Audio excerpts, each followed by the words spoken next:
প্রধান উপদেষ্টা এবং বিএনপির ভারপ্রাপ্ত চেয়ারম্যান তারেক রহমানের মধ্যকার সাম্প্রতিক বৈঠকটি দেশের রাজনৈতিক অঙ্গনে আলোচনার ঝড় তুলেছে। প্রিয় সরকারি চাকুরিজীবী ভাই ও বোনেরা, আজকের সকালের আপডেট নিউজে আপনাদের স্বাগতম। যারা আমাদের চ্যানেলে নতুন তারা এখনই চ্যানেলটি সাবস্ক্রাইব করুন, আর হ্যাঁ, অবশ্যই কমেন্ট করে জানাবেন আপনারা কে কোন জেলা থেকে আমাদের ভিডিওটি দেখছেন। তবে চলুন কথা না বাড়িয়ে আজকের সর্বশেষ সংবাদটি জেনে নিন। বৈঠকটি কেবল একটি সৌজন্য সাক্ষাৎ বা সাধারণ রাজনৈতিক মতবিনিময় ছিল না, বরং এটি ছিল রাষ্ট্রীয় নীতি নির্ধারণী পর্যায়ের একটি অত্যন্ত তাৎপর্যপূর্ণ অধ্যায়। বৈঠক শেষে যে স্পষ্ট বার্তাটি জাতির সামনে উঠে এসেছে তা হল আসন্ন নবম জাতীয় পে স্কেল বাস্তবায়নের ক্ষেত্রে প্রথাগত ধারার বাইরে গিয়ে এবার সম্পূর্ণ মানবিক ও যৌক্তিক একটি দৃষ্টিভঙ্গি গ্রহণ করা হবে।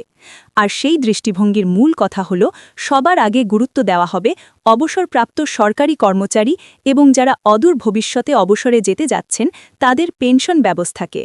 অর্থাৎ পে স্কেলের সুফল বা প্রথম ধাপের বাস্তবায়ন শুরু হবে প্রবীণ নাগরিকদের হাত ধরেই।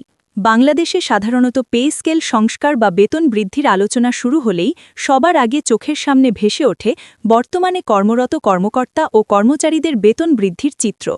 এতদিন ধরে এই ধারণাটিই প্রচলিত ছিল যে পে স্কেল মানেই চাকরজীবী শ্রেণীর পকেটে বাড়তি টাকা। কিন্তু এই প্রচলিত ধারণার আড়ালে চাপা পড়ে থাকে সমাজের অত্যন্ত গুরুত্বপূর্ণ কিন্তু অবহেলিত একটি শ্রেণী, যারা হলেন অবসরপ্রাপ্ত পেনশনভোগী। পে স্কেল পরিবর্তনের প্রভাব বা আঘাত সবচেয়ে বেশি পড়ে মূলত এই অবসরপ্রাপ্তদের ওপর। কারণ একজন কর্মচারী যখন কর্মরত থাকেন তখন তিনি বেতন ছাড়াও বিভিন্ন ভাতা ও সুযোগ সুবিধা পান, কিন্তু অবসরে যাওয়ার পর তার আয়ের একমাত্র উৎস হয়ে দাঁড়ায় পেনশন। অথচ অতীতে দেখা গেছে, নতুন পে স্কেল ঘোষণা হলেও অবসরপ্রাপ্তদের ক্ষেত্রে সেটি কার্যকর হতে হতে দীর্ঘ সময় পেরিয়ে যায়। আমলাতান্ত্রিক জটিলতা এবং সরকারি দীর্ঘসূত্রিতার কারণে অনেক সময় বৃদ্ধ বয়সে পেনশনাররা তাদের প্রাপ্য সুবিধা বুঝে পেতে পেতে ক্লান্ত হয়ে পড়েন। কখনো কখনো তা পুরোপুরি বাস্তবায়নই হয় না, বা হলেও তা নামমাত্র। এই রূঢ় বাস্তবতা এবং দীর্ঘদিনের বঞ্চনার ইতিহাস থেকেই প্রধান উপদেষ্টা ও তারেক রহমানের বৈঠকে পেনশনকে সর্বোচ্চ অগ্রাধিকার দেওয়ার বিষয়টি সামনে এসেছে বলে জানা যাচ্ছে। বৈঠক সংশ্লিষ্ট সূত্রগুলো নিশ্চিত করেছে যে তারেক রহমান আলোচনার এক পর্যায়ে অত্যন্ত স্পষ্টভাবে এবং জোরালোভাবে বলেছেন, যারা তাদের যৌবন ও মেধার রাষ্ট্রের সেবায় ব্যয় করে এখন বার্ধক্যে উপনীত হয়েছেন এবং যারা শীঘ্রই অবসরে যাবেন, তাদের পেনশন সংক্রান্ত সকল সমস্যা ও জটিলতা সমাধান করেই যেন পে স্কেলের বাস্তবায়ন প্রক্রিয়া শুরু করা হয়। তার এই বক্তব্য এবং প্রধান উপদেষ্টার সম্মতি অনেকের কাছেই এক ধরনের অন্ধকারের মাঝে আলোর ঝলকানি হয়ে এসেছে, বিশেষ করে সেই অসহায় মানুষগুলোর জন্য যারা জীবনের সবচেয়ে কর্মক্ষম সময় রাষ্ট্রের উন্নয়নে ব্যয় করে আজ শেষ বয়সে এসে আর্থিক অনিশ্চয়তা ও চিকিৎসায় অর্থের অভাবে ভুগছেন। বর্তমান সময়ের কঠিন অর্থনৈতিক বাস্তবতায় একজন অবসরপ্রাপ্ত কর্মচারীর সামান্য মাসিক পেনশন দিয়ে সংসার চালানো বা নিজের চিকিৎসা খরচ মেটানো কতটা কঠিন তা ভুক্তভোগী ছাড়া আর কেউ অনুভব করতে পারবে না। চাল, ডাল, পেল সহ নিত্য প্রয়োজনীয় প্রতিটি পণ্যের দ্রব্যমূল্যের লাগামহীন ঊর্ধ্বগতি, জীবন রক্ষাকারী ওষুধের আকাশচুম্বী দাম এবং বাসা ভাড়ার চাপ, সবকিছু মিলিয়ে পেনশনভোগীরা দিন দিন এক অসহনীয় পরিস্থিতির মধ্যে পড়ছেন। অনেক ক্ষেত্রে দেখা যায়, একজন কর্মরত কর্মচারী যে হারে বেতন বাড়ার সুবিধা পান বা ইনক্রিমেন্ট পান, অবসরপ্রাপ্তরা তার ধারে কাছেও যেতে পারেন না।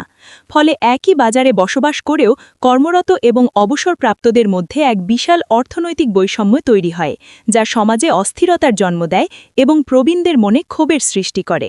এই বৈষম্য দূর করতেই পেনশনকে পে স্কেলের প্রথম বাস্তবায়ন বা ফার্স্ট ফেজ হিসেবে নেওয়ার প্রস্তাবকে দেশের বিশিষ্ট অর্থনীতিবিদ ও সমাজবিজ্ঞানীরা অত্যন্ত সময় উপযোগী এবং মানবিক সিদ্ধান্ত বলে মনে করছেন।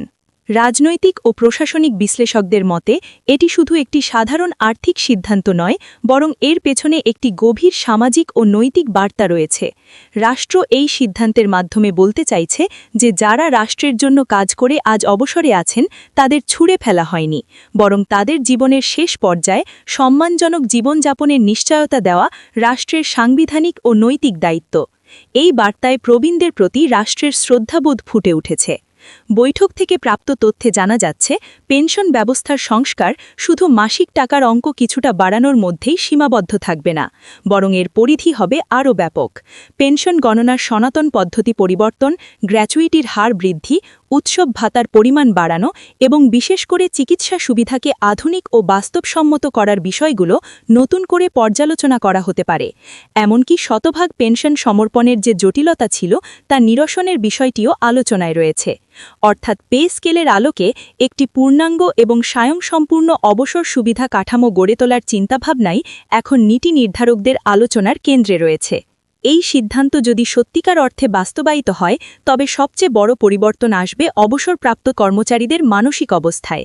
তারা আর নিজেকে পরিবারের বোঝা বা সমাজের করুণার পাত্র মনে করবেন না। দীর্ঘদিন ধরে অবহেলিত হওয়ার যে অনুভূতি তাদের কুড়ে কুড়ে খাচ্ছিল সেটি অনেকটাই কমে আসবে। একই সঙ্গে বর্তমানে যারা চাকরিতে কর্মরত আছেন তাদের মাঝেও একটি অত্যন্ত ইতিবাচক বার্তা যাবে। তারা যখন দেখবেন যে রাষ্ট্র তাদের অবসর জীবনের নিরাপত্তা নিশ্চিত করতে বদ্ধপরিকর, তখন তাদের চাকরিতে অনুপ্রেরণা বাড়বে এবং কাজের প্রতি দায়িত্ববোধ আরও দৃঢ় হবে। তারা দুর্নীতিমুক্ত থেকে সততার সাথে কাজ করতে উৎসাহিত হবেন, কারণ তারা জানবেন যে অবসরের পর তাদের না খেয়ে মরতে হবে না। তবে এত আশার মাঝেও কিছু প্রশ্ন ও শঙ্কা থেকে যায়। এই ঘোষণা বাস্তবে কতটা দ্রুত এবং কতটা কার্যকরভাবে মাঠ পর্যায়ে বাস্তবায়ন করা যাবে তা নিয়ে অনেকেই সন্দিহান। কারণ বাংলাদেশের অতীত অভিজ্ঞতা বলে যে নীতিগত সিদ্ধান্ত গ্রহণ এবং মাঠ পর্যায়ে তার বাস্তবায়নের মধ্যে প্রায়ই এক বিশাল ব্যবধান বা ফারাক থাকে। বাজেট সীমাবদ্ধতা, আমলাতান্ত্রিক জটিলতা, রাজনৈতিক অস্থিরতা এবং তহবিলের অভাব সবকিছু মিলিয়ে পেনশন সংস্কার একটি বিশাল চ্যালেঞ্জ। হাজার হাজার পেনশন কেস ঝুলে থাকার নজিরও আমাদের সামনে আছে। তবুও প্রথমবারের মতো যখন কোনো পে স্কেল আলোচনার কেন্দ্রে কর্মরতদের চেয়ে পেনশনভোগীদের অগ্রাধিকার দেওয়া হয়েছে, তখন প্রত্যাশা ও আবেগ স্বাভাবিকভাবেই অনেক বেড়ে গেছে। অর্থনীতি বিশ্লেষকরা বলছেন, পেনশনকে অগ্রাধিকার দিলে স্বল্পমেয়াদে সরকারের রাজস্ব খাতের ওপর চাপ বাড়তে পারে, এটা সত্য, কিন্তু দীর্ঘমেয়াদে এটি সামাজিক স্থিতিশীলতা নিশ্চিত করবে এবং অর্থনীতির চাকা সচল রাখবে। কারণ প্রবীণ নাগরিকের হাতে টাকা থাকলে বা তাদের আয় নিশ্চিত হলে তাদের ওপর নির্ভরশীল পরিবারের চাপ কমবে, তাদের ক্রয় ক্ষমতা বাড়লে ভোগ ব্যয় বাড়বে, যা অর্থনীতির চক্রকেও সক্রিয় রাখতে সাহায্য করবে। অর্থাৎ পেনশন খাতে ব্যয়কে শুধু খরচ হিসেবে না দেখে এটিকে এক ধরনের সামাজিক বিনিয়োগ হিসেবেও দেখা যেতে পারে।